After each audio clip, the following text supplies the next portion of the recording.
Welcome to the Laser Lounge podcast. My name is Alicia Pate, and I'll be bringing you podcasts from Pate Ranch. We'll be talking about things in the laser industry, the CNC industry, woodworking, even working with leather. But most importantly, we're going to talk about how you can grow your business better. I want to say a special thank you to our show sponsors. They are Thunder Laser USA, Phantom CNC, Rotoboss Rotary Attachments, Odie's Oil, and Lone Star Adhesive. So sit back and hope you can enjoy and get something out of our podcast. Thank you. All right. Hey, guys. We are live on Facebook and live in YouTube. We're streaming in two groups today, the Laser Lounge at Pate Ranch, and then we're also streaming in the Lone Star official group. So wanted to welcome you both to my first live stream with you. So welcome tonight. How are y'all doing? I'm excellent. Awesome. Good. Appreciate it. Thank you. Great. Absolutely. We've got two special guests tonight in the Laser Lounge. We've got Colby and Richie, and our topic tonight is going to be talking about hats. And I labeled it Beyond the Brims. And so what we really want to talk about is, how do you make the perfect hat? We're going to talk about that a little bit. We're going to talk about some things that we're seeing, that maybe are some opportunities for makers to kind of beef up their hat game. We're also going to talk about some trends that maybe we're seeing as we're going into summer. You guys have your eye on that pulse a little bit more than myself. And we're just going to talk about, hat styles, brands, just an all deep dive on hats tonight. So before we get there, Colby and Richie, why don't y'all introduce yourselves? Colby, go ahead and go first. Hey guys, I'm Colby. I own Shishelsky Creations LLC and SC Hat Company. Little small business I started out of the garage and still continue to working out of the garage, but we've been in business we just hit our official 2-year mark last month. We unofficially, like 2.5 years.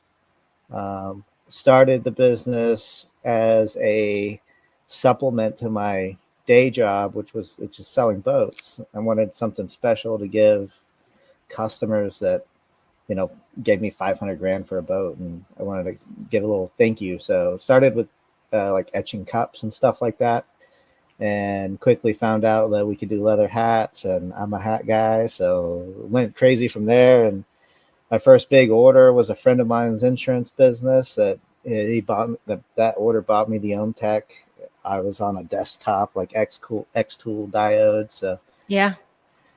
I had 2 diodes at one point and never even opened the second one before I went straight to the CO2 and realized real fast I had something special going on that continued to grow. And my first year in business, officially, we took our first payment in May. And that year we made over $50,000. Man, that's the good. Second year, this last year, we did almost $80,000. And it's still kind of a halfway side hustle for me because I still have a day job I hold down. So between me and the wife, the wife helps me out. That she doesn't really like messing with the laser except for when I'm gone, so she helps. But yeah, it's been cool. We've been craft shows and stuff like that to get our name out, but it grew fast. So definitely something, I learned a lot. And anything I say today, I've been there, I've done that, I've learned, and I look back on my first hat I ever made and I go, golly, I made that, That's awesome. Thank you for that intro, Colby. What about you, Richie? Give us a little background on you, what you do. So I'm Richie. I'm a full-time firefighter by day.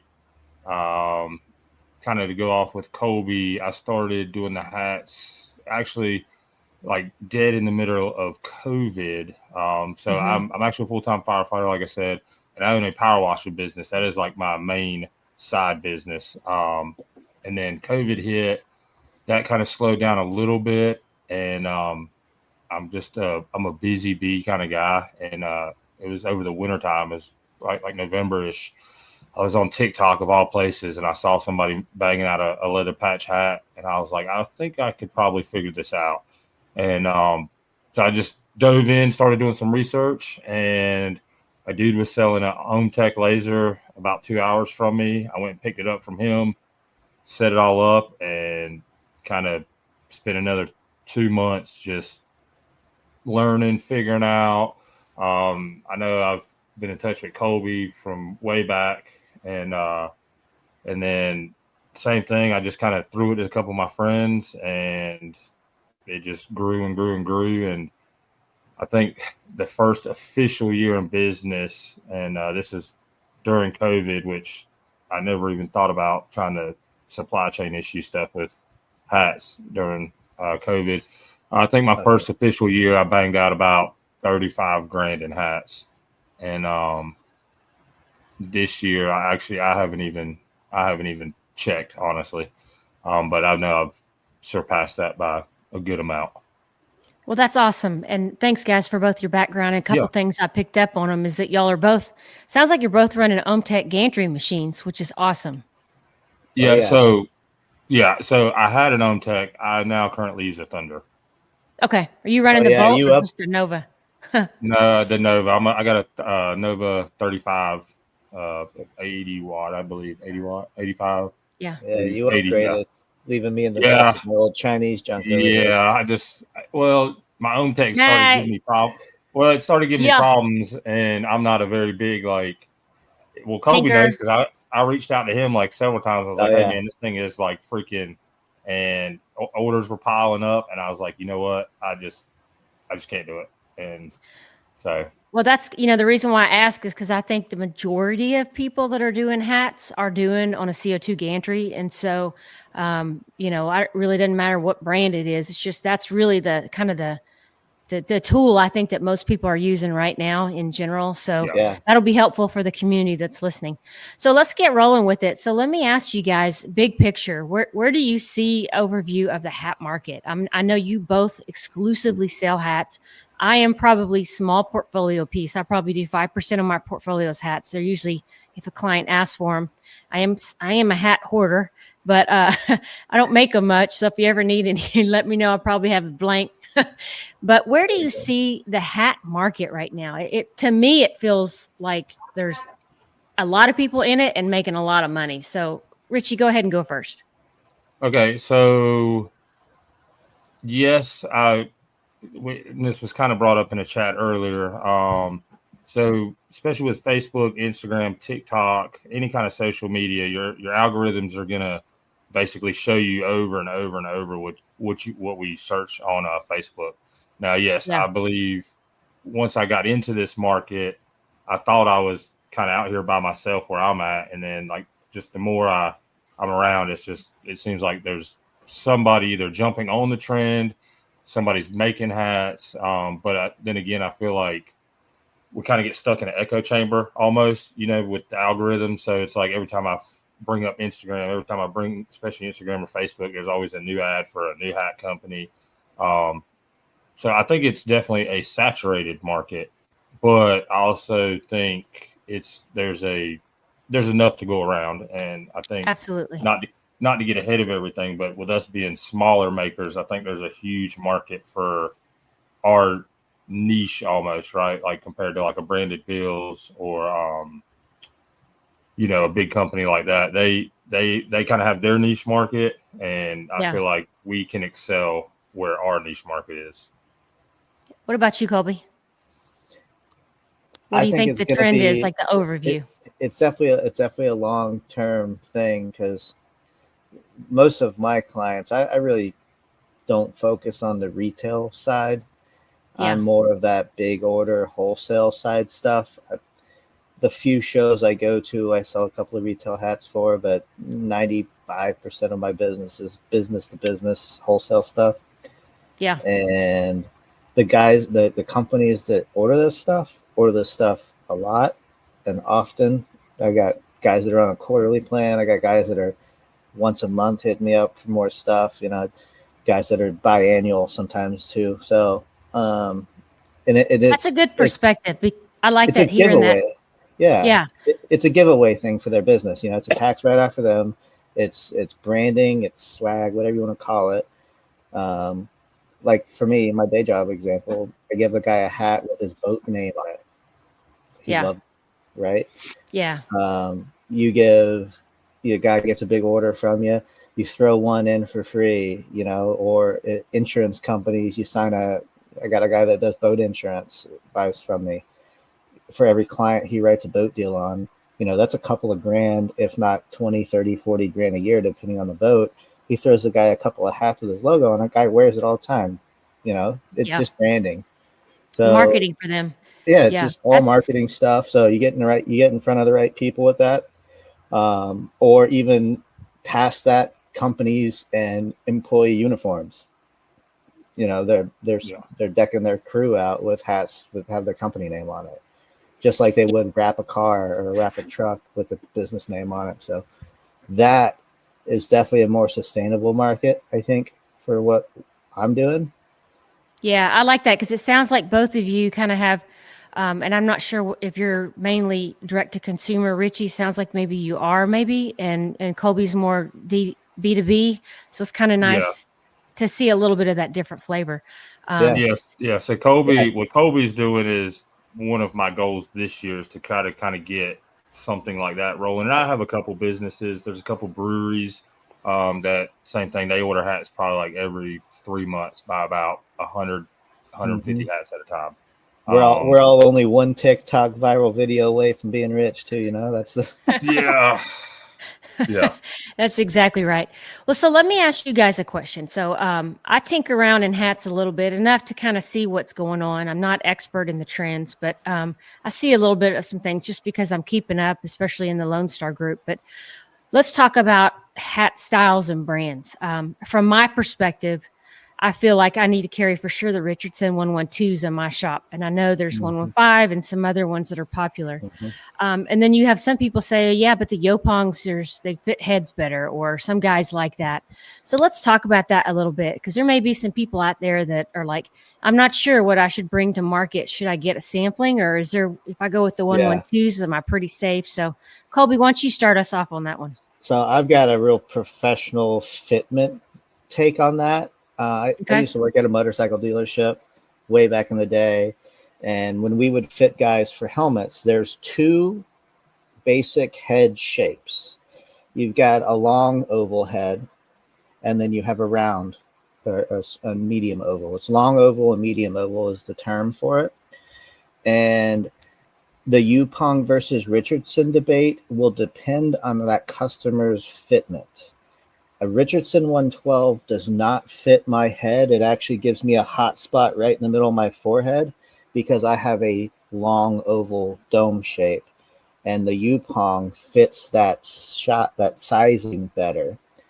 So I found quality control and consistency. I always prefer the YP. Mm-hmm. Just in my personal, like what's on my shelf, I've got way more YPs than I do Richardson's, and also they're like $1 a hat cheaper. Yeah. Um, but you will get clients that are Richardson diehard. Don't give me any Yupong Chinese brand, whatever they want to think it is. They're all made in Thailand or Bangladesh anyway, so it doesn't matter. Yeah. But the Richardson definitely won the marketing side of these trucker hats. And then I've got, obviously I've got my own brand that I push pretty hard. Yeah. It's like a high end offering. They're way more expensive retail but my cost is not that much more. Sure. Sure. Is that Maybe brand right double. now? Is your Yeah, brand? that's what I got on right now. I like those. Those are nice hats. It's they're like fully mesh. They don't have that plastic stuff, and then I got branding all inside of them. So pretty cool stuff. But it's definitely a higher end hat for a higher end client, and not everybody wants to pay that kind of money for one. But Sure. if you get a guy that's like, oh, I like melon or whatever, or branded bills. I mean, even my prices with them compete with branded bills too. So, but yeah, so I've got 3 offerings on my shelf at any given point. I've got Richardson's. I carry the 112s and the 168s because the flat bill like this style. Yep. With the YPs, I carry the 6606, which is the standard 6-panel, and then the 6006, which is like the pinch top flat brim 5-panel. Okay. I found that those don't move as much these days, but they were popular for me in the beginning. I try to keep a mix of like pretty neutral colors, blacks, grays, light grays. Yeah. I don't really keep a bunch of neon stuff on here. Green classic camo stays pretty popular. And then, like I tend to stay away from like maroons and reds. I don't know why those don't sell. Maroon is the worst, even though I'm from a town that's maroon and white. And all my Facebook friends are Aggies and stuff like that. So I was going to say, I figured I could have moved those better, but they were a slow seller for me. So definitely won't be stocking those anymore. But yeah, what about you? It's all preference on the brand. But. Sure. What about you, Richie? What are you seeing in demand from your clients? So, kind of to kick off what Colby said, yes, the Richardson 112s are kind of the go-to. In my hierarchy of hats, I like the Yupungs personally. They fit my head good. I like them. I think they're better hats in general. I like Pacific brand hats. And then Richardson would probably be personally for me like the last resort hat that I would wear. But as far as all that goes, I kind of do the same as Colby. I kind of got a little carried away during COVID when I was having order issues. So when I was ordering hats, I was ordering them by the 24s, the 48s, and then I didn't want to tell anybody no. So I would end up ordering, like if I look on the shelf, I've got some random Richardson colors that I have like 30 of because somebody wanted 2 of them, which is terrible business practice. It's terrible business practice. I've been there. That's why I had that Let It Go page. It's terrible. But it was like one of those things. Want the free shipping. Yeah, exactly. It's like, okay, this dude just ordered 2 hats from me at $28 a hat, but I'm about to have to spend $200 to get free shipping. Yeah. And so it was terrible. So I have a surplus, and me and Colby were talking about it earlier, I think. I'm actually trying to work my way through my inventory, and then I'll probably just carry very limited stuff just now that the supply chain's open back up. And, I can order hats and have them to my door, I got into that bad with COVID, man. When hats weren't available, you couldn't get like Heather Gray anymore. I dumped 20 grand into just inventory of hats sitting on my shelf. Yeah. I'm still blowing through some of it. I remember when you couldn't get hats at all from Richardson. They were backed up and people were that was bad. Yeah, but it's crazy. But yeah, so for me, 112s are obviously probably like anywhere in the country. That's going to be like your go-to. But I think, like Colby said, they just have a really good stranglehold on branding, marketing. Mm-hmm. They're behind on a lot of trends. If you guys have noticed, I don't know how close you guys look at Richardson stuff, but like the performance hats, the duck camo hats, that kind of stuff. They're just now rolling into that stuff. And I've been selling duck camo hats from a lady that I ordered them from for a year, and they're just now getting on that. Yeah. You guys have the pulse on that maybe I wouldn't. So we got our first question here. Any preferred brand for golf style hats? See any Imperials or something like that being sought after? I'm biased. I've got my brand. Yeah. So SC Hat Company. Yeah. And so for me, any kind of performance hat for golf, any outdoor heavy sweat. And so, like I said, Richardson, they just came out with, they have a few. The Cannon, right? Yeah, the Cannon. And straight then they ripping off my brand. No. Yeah. And then they have, they've got five panel maybe performance hat, I think is what they offer now. It's only a matter of time before the 112 version comes out. Yeah. Yeah, that Cannon's interesting. I wanted to order some and put them in my cart just to have them to compare against what I've got, but they're $8 or $9, whatever. Pretty much the same for what I get them for, but I would say the biggest takeaway on this for you guys: buy brand name hats. I know you can get like no name Amazon specials for $3 a hat or whatever. Spend $5.75 for a Richardson. Yeah. Charge more. Is that what they're going for about now? Is about I think like if you go to like the wholesale sites or whatever, you can get them for like I think Richardson's are up to $5, maybe $80 now. They keep Okay. Yeah. nickel and diming us up and up and up. They used to be 525 or whatever when COVID started. Now they're 580. Yeah, and they just instituted that whole map pricing thing. So, Yeah. so that's I agree probably with y'all. Getting good quality blanks, I think it makes a big difference, and so I think that's a great recommendation to get name brands and just go ahead and spend the money. Must have missed the map price thing.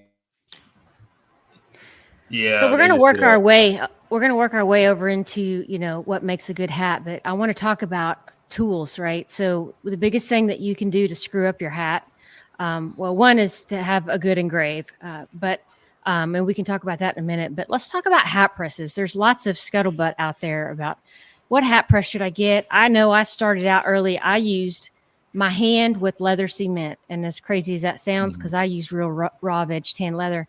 And then I jumped into just a Beaver, right? And it, Yep. it did its thing, but I noticed I was creasing like crazy. And so then I decided, well, I'm going to go ahead and get the Hottronics, the Stahls IQ360. And for me, that is working for my hats. I use some, some of the cushions in between and on top. But, if someone came to you and said, look, I've got some room in my budget to get a good hat, hat press. What advice would you give somebody, that's looking to get into the game? Buy once, cry once.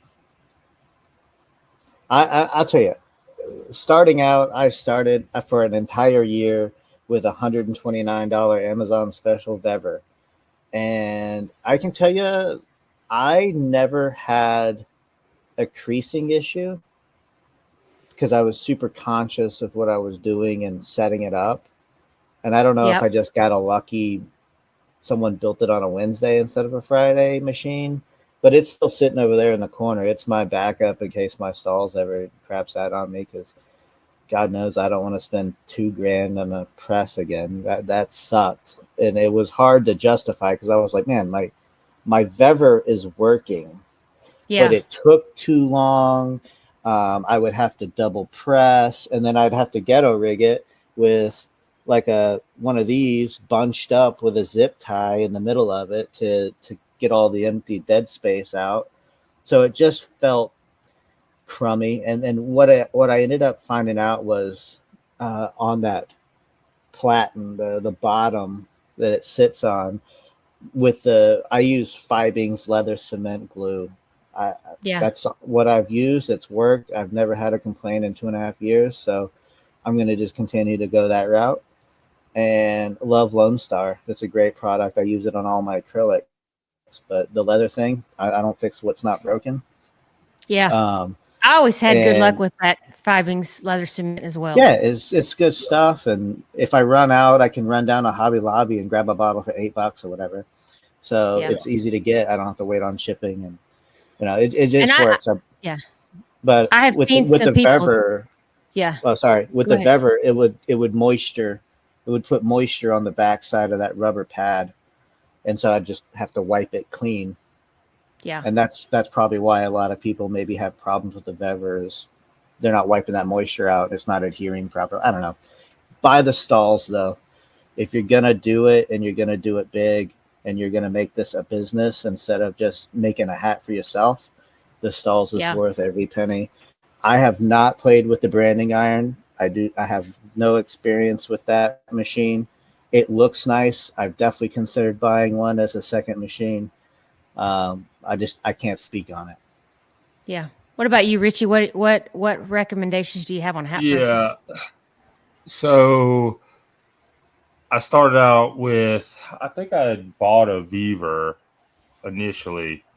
And I was having creasing issues. It was just a pain. And so then I actually found on eBay an old school Hottronics, just top platen hat press. And it was night and day better. Like the pads and everything were more built for pressing hats, like that was its only job. It wasn't like a 5-in-1 press or anything like that. So and it did well, and I actually still have it. It's on the shelf. It's my backup. But I initially, I'm I generally find there's two types of people when it comes to like running businesses and how they do it. Like, and I get it. Like, people have budgets. They don't want to blow money, or they just don't have money. Um, I generally kind of put myself in a position to just try to reinvest into my business and make it better. I mean, like Colby can tell you, like when I had the Viver and the Hotronics, I don't even know what gen it is. It's pretty old. It's probably old as I am. And but I bought the Hotronics probably within a year of me doing the hats, and it was kind of one of those decisions where I was like, hey, this thing looks like it's the bee's knees. It does all this. It's set up to make hats. That's its only job, is to make production hats. hat press. Correct. Yeah. And and I just kind of had to me, time is money, right? Like, I know most everybody probably on this live, they all have full-time jobs, they have kids, they have busy lives, right? So I didn't want to sit out here at night, some nights till 3 a.m, trying to press, repress, worry about, I was having issues with it not pressing all the way down. And so finally I was just like, you know what, let me just buy this. And for me, it's been a night and day. It's probably one of the better investments I've made. I think I went through like three hat presses. I probably spent a combined of $2,000 on 3, 4, 5. Just tell you got the right one. Yeah. Yeah. And so I was like, well, shit, man, I wish I'd have done this, from the get go, but you don't know what you don't know, kind of thing. You don't know. Yeah. But I'm a proponent of, you have to have a conversation with someone like, hey, do I want to make a run at this? And like, hey, I want to make hats. I want to make good hats. And I'm not saying you can't do it with Vevers. I'm not saying you have to have a Thunder.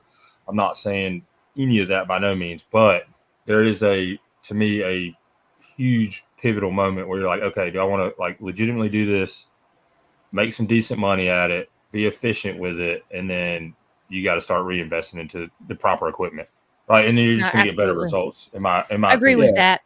You use the term, do you want to be an amateur versus a professional? What would a professional do? A professional would buy the good equipment. Yeah. Right. So, so now we've talked a little bit about the equipment. Let's get into the meat of really what I want to talk to you guys about. And that's, let's put on you are looking at people's hats that they show pictures of online, TikTok, Facebook, whatever it is. Let's give some good constructive feedback on what other makers can take from this conversation today into their shops and make their hats better. So, Colby, what are you seeing? What helpful things can other makers do? And some of it could be simple and some of it could be more complex, but just give us a brain dump of what you see. So I got a couple of guys that text me back and forth, and we all make hats, and that's all we do. And you can't help it. You see some on the internet, you're just like, ooh. All right. My biggest takeaway is, before you release a product to a customer that you've made, you have to pretend that this is your very first impression and that you're trying to land the biggest job of your life with this one $7 investment that you're about to give out. So if it's not perfect, go back to the drawing board, make it perfect. Dial in your settings. I can't tell you how many hours I have on this OMTech over here trying to dial in the perfect setting, because I did it today on some of the new leather I was working with, the gray. This was run number 1, and it just was like, man, was it dark enough? No, run it again. Yeah. Run a higher PSI or whatever, turn your power up, whatever it is. Like, dial it in to where the engraving is clean and crisp. Know your machine. Too many times I've seen like blurry engravings when people can't go over 500 millimeters a second on their OMTech. The machine can do it. You have to go in and you have to do an offset scan alignment. And I didn't know what the hell that was. I was like, what's an offset scan? I YouTubed it. And then I got the machine where it'll run wide open and be crystal clear. It's more clear at 500 than it is at 150. And because I got it dialed in, and I've spent nights and hours and throwing stuff through walls trying to get the right settings and frustrations out. That would be my biggest takeaway. Get your settings dialed in where they're perfect. Make sure that the patch is perfect before you glue it to that hat, and you've made, the investment there. Once it's on the hat, you've invested your $6. Yeah. Align it properly. I mean, dude, I'm the worst. These 7-panel hats that I love to wear are the hardest thing in the world to get it dead center because there's no middle line. And if it's off, start over. Do another one. Throw that other one away. Call it a learning experience. That's it. Keep it centered. Keep it aligned right. Be OCD. I'm OCD about hats now. There's very few things I'm OCD on. If you look at my shop, it's a total wreck because I'm in it all the time. But man, if the hat ain't perfect, then don't send it out the door because your first impression is the only one you get. And if the guy gets it and he goes, man, that guy sucks, he's never buying anything from you and he won't recommend anybody. So you'll lose that business right away. Yeah, before you get into it, Richie, I'm going to piggyback on some of your conversation there. My biggest, I guess, anal pain point that I make sure my hats are is that patch is all the way down. I hate it when I see a picture and someone has a little edge coming up and it's like, oh man, you didn't get a good seal, or you're using some product adhesive that's not good. It's going to come off because, people start picking and doing dumb stuff.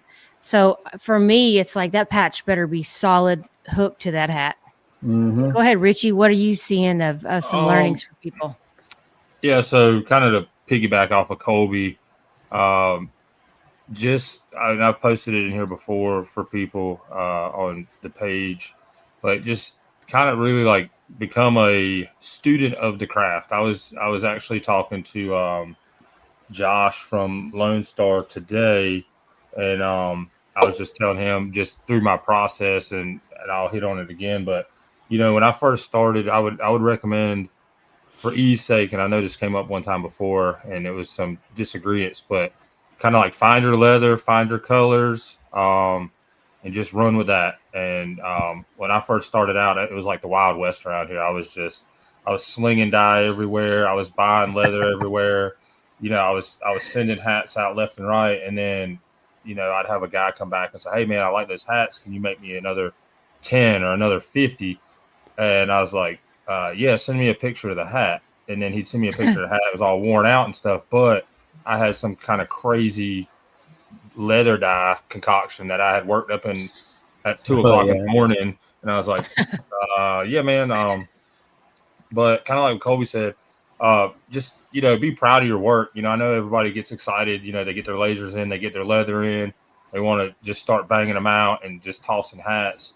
And that can kind of get you through a little bit. But like Colby said, and I'll give you a prime example. When I first started, I had a couple guys posting on my Facebook, "Hey guys, and a local farmer to me, he's like, 'Hey dude, I want to get 50 hats from you.'" I was like, "Cool, man."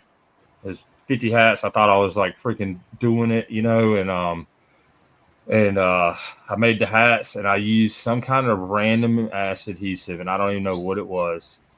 And I knew better, but I sent the hats out. I didn't like the way they looked, but I was on like week number 3 of having these hats, right? And I was like, I got to get these hats. He was messaging me, so I sent 50 hats to him. He's a fireman in another town over, which is fireman talk or whatever. And so he gets back to me like 3 months later that this dude's patches are falling off. The adhesive I used was some kind of like embargo cement or something. He was like, the smell of it. He's like, I can't even keep them in my truck because it's like basically off gassing in the truck. So that was, and so that was one. I sent it out the door, and I knew better than to do it. And I lost that, right? Like I lost that forever. Like there's nothing I can ever go back to this guy and be like, "Hey man," I've even thought about messaging him on Facebook and being like, "Hey dude, because you were one of like my first customers, I'm actually going to make you 50 hats for a cost just to like, because that's like how bad it bothers me still." Dude, I went through a ton of different adhesives before I found stuff that worked. Like Colby said, there's like you make sure you do your due diligence, put your time in, figure out what works for you, and then put something out there that you're happy with, you're proud with, and that's been tested. I mean, you kind of look behind me. that's a whole wall of shame of patches. Like that's just bad Yeah. engraves, bad stuff. I have a box sitting beside me. Like I was telling Josh, I threw away 70 patches the other day because one, I wasn't paying attention and I freaking was like moving around in light burn and a piece of the logo got gone. And then I ran it and walked away from it and 70 You patches didn't were notice missing. it. Oh yeah. Yeah. But I still throw Oh, hats away. yeah. I mean, like right here, this is a hat that I pressed. And you can't. It's hard to see, but this hat ended up costing me like $50 because I ordered 2 of them for the guy in an order, and this hat I didn't get it centered, and I was like, I looked at it and I was like, I can't do it, so I ended up having to Yeah. order one more hat at cost plus shipping plus small whatever order fee. And Yeah. but it's just one of those things, you like Colby said, you only get one chance for some of these people, right? Like, and some of these people are going to take Yeah. chances on you and like, hey, I want to support small business. And then if you send some junk out, you know, that ship has sailed, and then that guy's going to talk to that guy and he's going to be like, dude, don't order hats from this guy. We just wasted $500. And Yeah. you know, it's a big ripple effect. And I'll say this, I love wearing hats. I'm a big hat wearer. But dudes and hats is a whole nother freaking game, man. I mean, guys are like, it's like girls with those damn Stanleys or purses or something. I mean, guys, I remember being at a show, the Troubadour Festival, and I was a vendor there. And some guy walked past my booth and had a kick-ass hat, and another guy stopped him and said, "Man, where did you get that hat?" I mean, it was like you could just see guys love hats, and to your point, they don't want to wear something that doesn't represent their vibe or look good. So spot on, man. If you're going to do hats, you need to up your game. It's not like you can have a little crooked letter on a little bitty janky sign that, or a little bit of the font is a little funky, a little thin on a cutting board. To me, the hat game is a whole different ball game. I mean, because the eyes and the competition is so much higher, in my opinion. And it's not just the blank. The hat's got to be a great quality hat. The color has to be good. The patch, it needs to complement the color. Some of those people out there are getting crazy with some colors and stuff, and some people may like it, but so let's talk about that. Like, do y'all like leather, leatherette, the duets? Like, what are you seeing is the big thing that people are buying right now? I have never ordered a sheet of leatherette in my entire business ever. Me either. I am. No offense to anybody that sells leatherette. Josh, love you guys. You're doing great work. Keep doing what you're doing. I'm a leather guy. Like I think the leatherette it's definitely cheaper, and you can get your prices down for your wholesale. But I aim to shoot at a high-end product, and to piggyback on that, again, be the professional. Order the nice leather. I mean, this leather right here that's on this hat, a hide is $300. I could get the same color for $90 on a whole hide, and it's chrome tanned, and it's dirty when I engrave it, and it's dirty when it cuts, and you touch the edge of it, and you have a black mark on your hand. You can't, with this veg tan stuff, it's clean. It cuts at a lower power. It engraves at a lower power. It cuts faster. So time is money. Instead of running 2 passes, I can run a single pass twice as fast on the veg tan stuff. So I've done a lot of chrome tan leather, and a lot of people talk that chrome tan's not safe. We've seen the video. There's video out there about it, how that's changed, and chrome tan is safe. It is dirty though.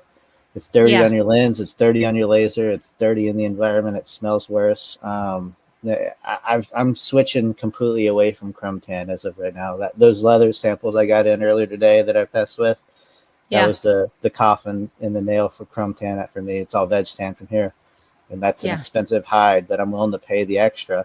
I might have to adjust my premiums a little bit when I sell these things, a couple of bucks here or there, whatever, but I broke it down. This patch is 79 cents. 79 cents versus 30 cents for chrome tan. It cost me an extra 40 cents to make a much higher quality product. I'm putting it on a hat that I'm retailing for $45. Yeah. And I know there's some, going around in the groups of the leatherette with foam, without foam. It does certain things. You got to know what you're doing if you're going to order it. And so it just Yeah. takes, that rollout. What about the duets? Are you rolling with any of that stuff Oh, or no? I've probably sold over 400 hats with duets this year. Yeah. I think it's a cool product. I like it a lot. It's another level because you always get the guy that's like, you've had three main streams of hats. You've had embroidery, you've had Yeah. leather, and you've had the PVC style patches. Yep. None of us can make PVC style patches in our home. You got to build a mold and know what the heck you're doing with that. And an Right. embroidery machine for a single head embroidery machine for a good one's 15 grand. I'm not about to do that. Embroidery's out for me. I'll sub that out if I have to. So I was stuck with leather, and then I can order PVC from overseas, and it takes 60 days to get here, and it's a long wait, and it's high order volume, and it's mold fees, and it's expensive. So the acrylics and the duets and the PVC, that acrylic stuff is another option you can give the client. They don't have to order 100 hats. It's you charge a little bit of a premium for it, but you can get good results with it, especially with this new tri-layer stuff that I've Yeah. It's dabbled pretty in a cool. bunch of it, and the new red, white, and blue is pretty sick. I got to get my hands on some of that, but it's So I'm going to definitely jump over another thing. to, Yeah, go for it. I'm going to jump over to Richie, but I want to follow up one question that's came in for Colby. Yeah. Are you stitching, or are you just using an adhesive for your leather? Is that for me? It looks like it's for both of y'all, but you answer it Okay. and jump over to I Richie. only use adhesive. I don't do any stitching. So, Richie, do you do Yes, ma'am. stitching, or are you just adhesive? I have hand stitched some hats for a Yeah. customer. Um, but I'm strictly adhesive right now. I have gone back and forth with adding stitching as an option. I won't say never will I do it, because you obviously, like, I just had a lady call me the other day to place an order, but she was like bound and determined. She was like, they got to be stitched on. Like, that's the owner of the company's like requirement. So I tried to give her the whole rundown, like, hey, I'm sure it's because of bad hats in the past, yada yada yada. I was like, I guarantee my hats, through normal wear and tear. I was like, I promise you, it's good, but it's just, they want it stitched, so it's not something I offer right now. I'm thinking about offering it, but from a business It's standpoint, another tool, man, that you got to learn. Believe it me, I know. is. I bought one. I hadn't done jack with it. I know I've talked junk to you for a long time, come, but it's come, like come, learn mine. for the stitching. Again, it's something I'll probably offer maybe at some point, but one, I don't have the bandwidth for it. I don't have the time to learn it. I really don't have the space for it. And then from a business side, I don't know. I'd have to do some more research with other companies that do offer it, because there's a ginormous leather patch hat company in Raleigh where I live. They're Yeah. actually called Leather Patch Hats, if you guys ever go to their Uh-huh. website. But they're actually in my fire department, my station's territory, and I've been in there 20 times just talking to them and whatever for fire alarms, and then I just go in there every once in a while. But these jokers have a freaking warehouse of production. Now they do everything from embroidery, leather Yeah. patches. They do PVC. They get PVC. I mean, they cover the whole gambit. But I just don't know how. Me personally, I don't know how I'd incorporate it into my pricing. Right? Like, do I Yeah. add? If you want it stitched on, it's going to be $2 extra per hat, and then I think in my head, is anybody going to pay $2 extra per hat? With the prices they are. So then, am I going to spend $3,000 on a sewing machine that is going to take me forever to whatever, or do I Yeah. just absorb it and say I'm going to start stitching my hats on from here on out? There's benefits I to don't, both. honestly, I don't even think it's that big of a deal that much anymore. I think if you got Right. 2% of your clients that are going to be, Yeah. persnickety about it, then Yeah. For you're probably me, backed up anyway. Yeah, for me, I honestly kind of like the look of it more than probably the Yeah. function of it, honestly. Yeah, for Yeah. sure. But to go back I to what mean, you're saying, I only use leather, and that's just Okay. because That's just what I started with, and I'm a creature of habit. I like to stay in my lane, and so I've only used leather from the beginning. I'm not saying I would never use leatherette. But for me, it's just what I've used from the beginning. So I've just never wanted to stray out in left field, Yeah. with it. Well, you guys Yeah, both for do sure. some awesome hats, and we're gonna start winding this down here pretty soon. But Yeah. and I'll tell people where to reach out to y'all. But if you want to look at who sets the bar high on hats, it's these guys, and some of the work they're putting out there. I've watched them over the last few years, and seen just some awesome things. These guys know what they're doing with hats. But we'll start wrapping up in summary here. Colby, I'll close out with you. What final kind of comments do you have for new people that like you're wanting to get the hat game? What should I do? And, what should to get a good, client base, what advice would you give them? Start door knocking. I can't tell you how successful I have been going to businesses with these ideas, being that that's my whole business. I have a website, but I don't keep it up. So people don't go to ShishelskyHatCompany.com and buy hats and I ship them out. I've got an Etsy store that does a little bit of volume, but nothing crazy. But go find a business that kind of meets your criteria. Like it's a bigger business that's got a good employee base that might actually be a big order, or a little shop, like a boutique or something like that might carry some stuff that you've got, like some regular designs you make. Do that. Go in with samples though. Google the business, find their logo on Google Images, make them a sample, 2 samples, put a cup in there, put a bar key in there, make a cutting board, take them a box of stuff and just give it to them and call it marketing, write it off, and watch how successful you become doing that. I walked into this company called Hog Technologies. To this day, I barely know what they do. I think they build these big machines that run the paint strips and the rumble strips down the roads and stuff like that. And it's a huge company local to me, and found out that they're all over the world. I walk in with a sample hat that I just made, and from the Google logo that I got from them, I got a meeting with the marketing director on it. That's how big of a company it was. Her and her boss sat down. I brought a plethora of hats with me on the second meeting, and kind of what I had to offer, and then ended up being a company that I'm going to make 15 grand a year on because of That's their awesome repeat order. They did a huge order, their first one, and they're like, this is for one business career day that we're going to do, and we're going to do 6 of these a year. So you're going to get a ton of order. So that That's one awesome. order, I think I got like 6 grand just for walking in their door.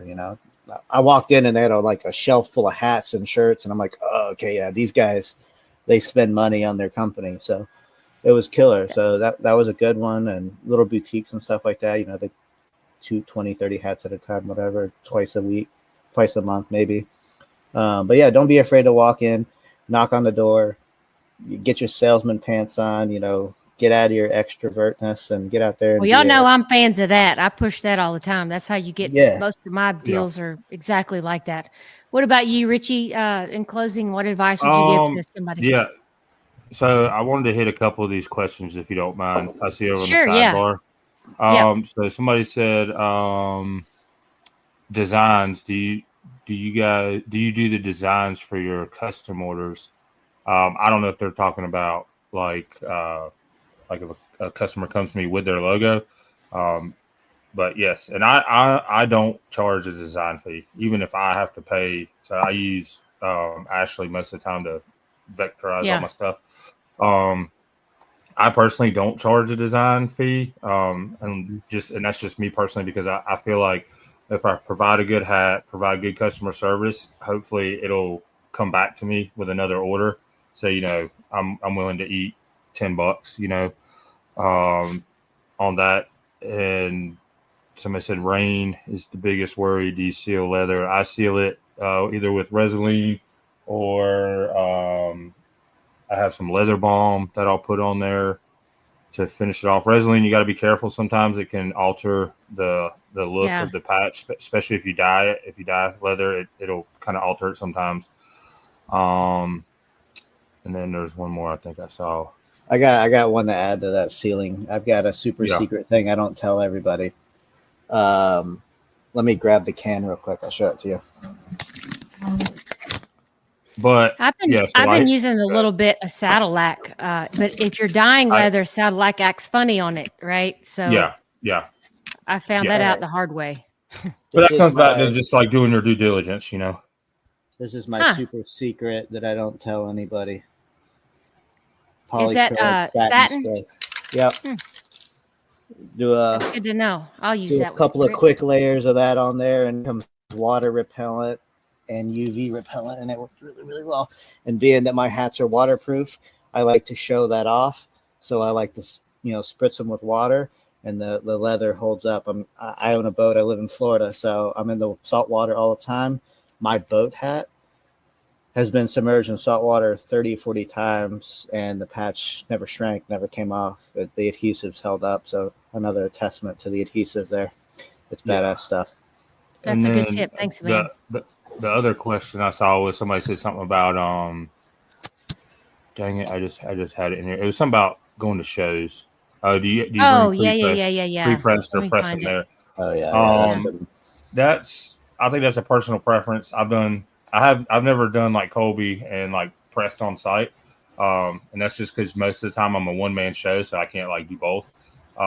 But I've brought pre-designs made that are just kind of run of the mill, like, I'm in North Carolina, so anything like farming, hunting, Americana kind of stuff. But I kind of take the approach like I'm only going to make 20 or 30 hats. And then if I sell out, I sell out. Because I did a trade show last year for a guy, and I think I still have like 50 hats with a personal like logo from that trade show, right? So those hats are forever sitting in a box, and I can't do anything with them. I'd like to But piggyback on that one when you're done too. yeah, go ahead. I'm the opposite. I go to the trade shows with no pre-made. Well, okay. My first show, I went with only pre-made hats, and I still have 20 or 30 of those hats Yeah. on my shelf that are just costing me money that I'm just like giveaway when I go to these shows now. So then I had this idea of this hat bar, a customizable do-it-yourself type thing where it requires power or a generator. I take my Hottronics with me and I set it up in the corner, and I just bring a shit ton of blank hats. And the first show I ever did this in was the Outdoor Expo down in West Palm Beach. It's kind of like a hunting gun, shirt, clothes, fishing, and then we were there for a boat dealership too. So I made my wife work the hat booth while I was working the boat booth. And the boat booth, I'm sitting over there like like, man, this just sucks for a boat show. And my wife is over there with a line around the corner, just cranking hats. I'm like, hey boss, I'm gonna go work my booth because I'm not making any money selling boats here. So I'm gonna go help my wife make me 10 grand in a week. And the hat bar went crazy. I didn't have any leftover inventory. I mean, the worst I did was I burned up a bunch of leather on patches that I'd eventually sell, or throw away, whatever. You're talking a couple of bucks versus burning all your hat inventory with 50 pre-mades that it always worked for me where it's like, hey man, that one with camo. Well, dude, I made 3 of those and I sold out already. Oh, well, that's the only one I wanted. Well, I got gray and I got black and I got blue. No, I wanted the camo one. So I went to straight pre-made patches with the press at the show, and it killed it for me. That West Palm show, I made like 6 grand in 4 days or 3 days or whatever. We got one big repeat customer that was a business. I've made more money with the businesses that are at those shows than the actual retail clients. At the show, somebody ordered 100 hats. So we went home that night and made 100 hats on the laser with their business logo, brought it to the show, gave it to them, and they were giving them out at the show. Oh my gosh. So that was crazy. But then that company ends up ordering 3 or 4 more times from me to replenish their inventory. So don't be afraid to take other businesses down and walk around. I killed it at that show. Between those guys and a South Florida Armory company, that was a gun store there, I ended up doing a little horse trading. There's a SIG I wanted, and so they were like, hey, make us some hats, we'll trade you equal value for a SIG. I ended up with a 3-band spear gun for the boat. for a dive company. I'm like, all right, we got a bunch of cool free stuff too out of it. But you yeah, made the me hat think bar about is that killing it. when you're talking about that. People often forget about going to construction companies and going in there and say, hey, do y'all need any merch? I mean, people don't normally just think to go to, some of those crane companies and some others. Those people got money too, It Yeah. doesn't have to be realtors. Your best business client isn't the one that's reselling this stuff either. The resale shops want to whack you and make 150% margin, while we get to make 10. Screw that. I really don't mess with those guys. The best clients are the ones that are giving it to their employees, because now it's a uniform and they're not trying to make money off of it. That's the best advice I've ever gotten, because I thought retail shops are all I wanted to be in, but those are the cheapest guys in the world, because they want 60% markups. Yeah. So this person's asking, where's a good place to source leather from? I use any of the big leather places: Weaver, Tandy, Buckle Guy. Yeah. My biggest take out of that is find a couple of colors you like that are dyes that you like, and stick with it. I've switched leathers a few times, and it's always to better the quality of the product. But yeah, any of the main stuff, like the one I'm wearing right now, this is Wicket and Craig.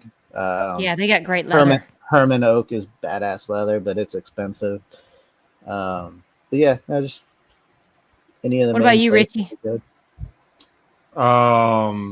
Yeah. So kind of going off of Colby, most of my business comes from other businesses, right? Like kind of same thing. Like, hey, I'm slowly grinding away at Duke Power and Energy over here. I got a buddy of mine that's an engineer there, and so he throws me a bone every once in a while. But kind of to go off of Colby, one thing I do is anytime I'm on Facebook, I actually did it before I hopped on here tonight. Somebody posted, like I saw sponsorship pop up, and it was like for a new brewery coming to Raleigh. I immediately get on there and I shoot them a message and I say, hey, I'm local, small business. If you want to support small business, this is what I'm about. Shoot them a couple pictures of the hats, and sometimes they get back to me, sometimes they don't. And then, to kind of go there, just to recap, the biggest thing is always be learning. It's okay to fail. It's okay to try new things and reach out to people. I've definitely reached out to Alicia before. I've reached out to Colby before. There's tons of people in these forums that are willing to help you. I think my biggest thing is, like, me personally, I'm not going to give away a bunch of information, because I spent 5 months in this garage freaking going through leather, hats. So it's kind of appreciated when somebody like posts up or says like, hey man, like this is what I've done, this is what I've tried, yada yada yada, not the just generic, tell me how to do it. Yeah, I mean, and I think that's what's happening is that you got to do your time, man. It's like prison. You got to do your time in learning the trade, right? And then it's just going to help you. It's going to help you down the road, I think. Like just overall in general. I mean, yep. But yeah. Yep, exactly. Well, listen, guys, I know we've gone a little bit longer, but we've had some great audience and questions in the chat here. You guys are both in the Laser Lounge and also the Lone Star group, so you can check those out later if there's any other questions you want to answer. But I want to say thank you guys for coming on today. This has been a great topic, and I think it'll be a great podcast that'll stream not only to YouTube but also on all the general podcast channels. Want to say thank you to Lone Star Adhesive. They're our show sponsor for tonight. They're one of my 5 sponsors for the Laser Lounge, but we specially dedicated tonight's show to them. I think all 3 of us use their product. Oh, yeah. And great guys over there. That company is hands down done excellent work with getting product out and rebranding and doing their thing. So thanks, guys, for tonight. Richie, thanks, Colby. Yep, and if y'all have any questions, we'll see y'all in the Facebook group. Take care, y'all. Hit us up in the group. Thank you. Thanks again. Thanks again. This was fun. Thank you, guys.